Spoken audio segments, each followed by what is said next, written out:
Suheldev Bharatiya Samaj party के राष्ट्रीय अध्यक्ष ओम प्रकाश राजभर बुधवार ने संसद की घटना को दुर्भाग्यपूर्ण बताया। उन्होंने कहा कि 2024 का लोकसभा चुनाव एनडीए के साथ मिलकर लड़ेंगे। राजभर ने पिलखुवा में शोषित वंचित जागरूकता महासम्मेलन में भाग लिया। ओम प्रकाश राजभर ने इस दौरान कहा कि सुहेलदेव भारतीय समाज पार्टी के नेतृत्व में शोषित वंचित महासम्मेलन पूरे देश में चल रहा है। बेहतर शिक्षा, स्वास्थ्य और रोजगार कैसे मिले व आपस में भाईचारा कैसे रहे, इसको लेकर पूरे देश में कार्यक्रम चल रहे हैं। सुभाषपा अध्यक्ष ओम प्रकाश राजभर ने कहा कि वे एनडीए के साथ हैं। उन्होंने कहा कि आज दो तरीके की शिक्षा है। गरीब का बेटा सरकारी स्कूल में कसे कबूतर पढ़ता है और अमीर का बेटा कसे कंप्यूटर पढ़ता है। जो शिक्षा प्राइवेट स्कूल में मिल रही है वही पाठ्यक्रम गरीब का बेटा भी पढ़े। सभी जगह एक समान शिक्षा लागू हो, इसके लिए हम लोग प्रतिबद्ध हैं। इंडिया गठबंधन पर निशाना साधते हुए ओम प्रकाश राजभर ने कहा कि यह लोग जनता को ठगने वाले लोग हैं, जनता के पैसे को लूटने वाले लोग हैं। इन लोगों ने सीबीआई और ईडी से बचने के लिए गोल बनाया है। राजभर ने कहा कि जो वंचित व शोषित लोगों का अधिकार लूट रहे हैं, उनको डरा धमका रहे हैं। ऐसे लोगों को वे श्राप देंगे तो पीलिया हो जाएगा। जब पीलिया हो जाएगा तो ठीक भी नहीं होगा, जब तक वो पीला झंडा नहीं पहनेगा। मेरी लड़ाई नहीं, देखिए हम वंचित शोषितों को जगाने के लिए हम आपके बीच में आए हैं। मुझे यहाँ चुनाव तो नहीं लड़ना कि लड़ना है। हम आपके बीच से प्रधान पैदा करना चाहते हैं, क्षेत्र पंचायत पैदा करना चाहते हैं, जिला पंचायत सदस्य बनाना चाहते हैं। हम आपके बीच से एमएलए बनाना चाहते हैं, हम आपके बीच से एमपी, एमएलसी, राज्यसभा, हम पॉलिटिकल पावर आप लोगों को देना चाहते हैं। और बाबा साहब डॉक्टर अंबेडकर जी ने पॉलिटिकल पावर देने के लिए बड़ी अच्छी ताकत हमको आपको दिया है। वो ताकत है वोट। इसी वोट के बल पे जो चाहो वो हासिल कर सकते हो। हमने वोट को थोड़ा संगठित किया पूर्वांचल में। देश की सत्ता की पार्टी भारतीय जनता पार्टी ने बुलाकर भारतीय समाज पार्टी से समझौता किया 2017 में।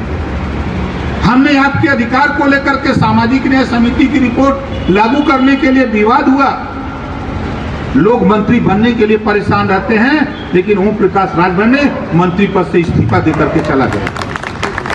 किसके लिए? आपको एहसास करने के लिए। देखो हम चाहते क्या, देश में देश की सरकार, प्रदेश की सरकार कानून बना रही है। हम बेशक एनडीए में हैं, मोदी जी, योगी जी के साथ हैं, कानून बन रहा है एक देश एक राशन कार्ड। बलिया का व्यक्ति अगर वो चाहे तमिलनाडु तो राशन ले सकता है। अगर गाजीपुर का व्यक्ति चाहे तो गाजियाबाद आके राशन कार्ड ले सकता है, राशन उठा सकता है। एक कानून बन गया। एक देश एक चुनाव कानून बनाने की तैयारी हो रही है और आप लोग बैठे हो। हम आपसे कहना चाहता हूं, पूछना चाहता हूं कि कम से कम मुर्दा से भी हम सीख लें कि अगर वो मरने के बाद भी 4 आदमी इकट्ठा कर सकता है तो हम तो चाहते हैं इस देश में एक देश एक समान शिक्षा का भी कानून देश में पास होना चाहिए। जो पाठ्यक्रम सरकारी स्कूल में है वही पाठ्यक्रम प्राइवेट स्कूल, जो सरकारी स्कूल में है और प्राइवेट स्कूल में, दोनों में अंतर है। बोलो अंतर है कि नहीं है? हम यही चाहते हैं जो प्राइवेट में है भाई सामने छोड़ो भाई, जो प्राइवेट में पाठ्यक्रम है, जो पढ़ाई प्राइवेट स्कूल में है वही पढ़ाई सरकारी स्कूल में लागू किया जाए और फ्री किया जाए। कॉपी किताब, फीस, दवाई, भोजन, वजीफा, कपड़ा, जूता, मोजा, टाई, बैग, साइकिल फ्री, बिना पैसा में पढ़ाने का कानून। जब एक देश एक राशन कार्ड का कानून बन सकता है तो एक देश समान शिक्षा का भी कानून देश में बनना चाहिए। इस बात को लेकर आप बताओ कितने लोग चाहते हो कि ये कानून बनना चाहिए? अब बताओ, पानी देखे हो आप लोग तालाब का? आदमी जब मर जाता तो उसको क्या कहते हो? जोर से बोलो, मुर्दा। मरने के बाद भी उसके पास कुवत है,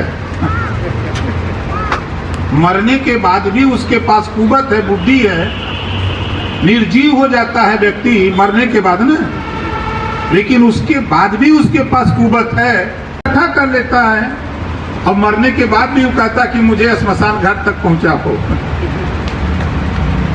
वहां लोग पहुंचाते हैं और साथ में भी लोग जाते हैं। हम लोग तो जिंदा हैं भाई।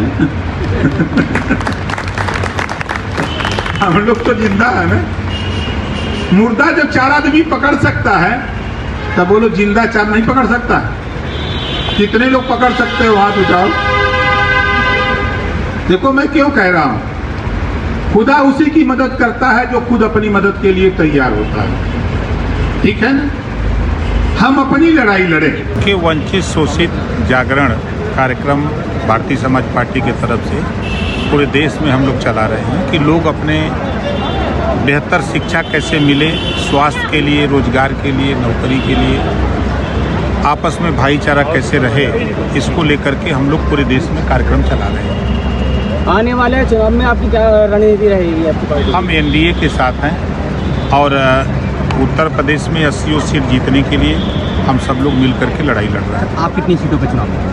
जब सीट का बंटवारा होगा तो उस समय हम आपको बता देंगे कितनी सीट लड़ेंगे। अच्छा, शिक्षा को लेकर आपने कानून की बात कही थी, तो क्या है, क्या मांग करते हैं आप शिक्षा को? नहीं, देखिए, जब इस देश में एक देश एक राशन कार्ड का कानून बन सकता है, एक देश एक चुनाव का कानून बनाने की बात हो सकती है, हो रही है, तो एक देश एक समान शिक्षा का कानून क्यों नहीं? आज 2 तरह की शिक्षा है।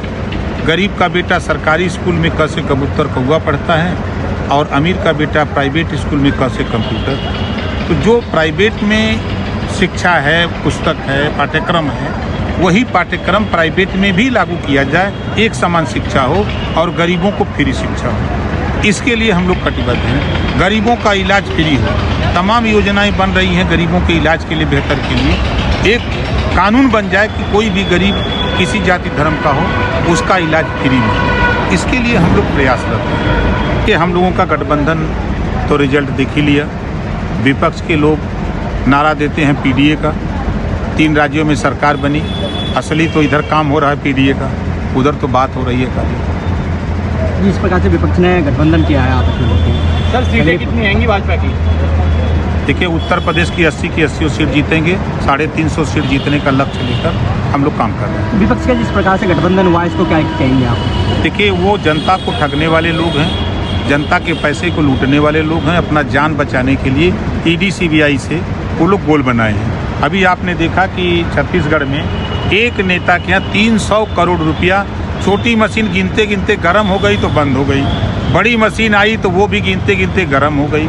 अभी नोट की गिनती चालू है। आप बताइए पैसा किसका है? क्यों ऐसे इतना पैसा ब्लैक मनी रखा गया है? तो ये इसी बात को लेकर के लोग गठबंधन बनाए हैं कि हम लोगों की ईडी सीबीआई से डर सता रहा है, जांच होगी तो हम लोग फंस जाएंगे, सरकार को हटाया जाए, नहीं तो जान नहीं बचेगा। देखिए, सीट का बंटवारा होगा तो जो हम लोगों की हैसियत है हम सभी लोग मिल बैठ के बांटेंगे। आज ही संसद की सुरक्षा में चूक हुई है, तो इस पर क्या कहेंगे? देखिए, ऐसी घटना नहीं होनी चाहिए। ये दुर्भाग्यपूर्ण घटना है और इसमें जो चूक हुई है ये दोबारा इस तरह की घटना नहीं होनी चाहिए। मायावती जी क्या कहेंगे? मायावती जी ने अपने भतीजे को उत्तराधिकारी बना दिया है। वो उनका विषय है, वो किसी को बनावे तो उसमें हमारा क्या दखल है? कि जो वंचित शोषित लोगों का अधिकार लूट रहे हैं, इनको डरवा रहे हैं, धमका रहे हैं, ऐसे लोग अगर इनका हक लूटेंगे, धमकाएंगे, चमकाएंगे तो हम शंकर भगवान के पुजारी हैं और हम श्राप देते हैं तो पीलिया हो जाएगा। जब पीलिया हो जाएगा तो ठीक भी नहीं होगा जब तक वो पीला झंडा नहीं पकड़ेगा। एक प्रदेश में चर्चा है कैबिनेट विस्तार के लिए, उसमें आपकी बात करो, कब तक हो सकता है? जिस दिन कैबिनेट का विस्तार होगा उस दिन सरकार में शामिल होंगे। भाई, लड़ाई हम सबको मिलकर लड़ने की है। अब जैसे आप अपने ऊपर देखो, जब से लोकतंत्र कायम हुआ है, पत्रकार आयोग का गठन क्यों नहीं? वैश्य सुरक्षा फोर्स का गठन क्यों नहीं? वैश्य आयोग का गठन क्यों नहीं? इस पर लड़ने वाला चाहिए ना। इस बात की लड़ाई जो सदन में बाबा साहब ने पावर दिया है कि जो प्रतिनिधि जाए तो इन सब मुद्दों को लेके वहाँ लड़े, कानून बनावे, तो जो जा रहा है जीत के वो पार्टियों का गुलाम बन जा रहा है। यही दुर्गति का कारण है।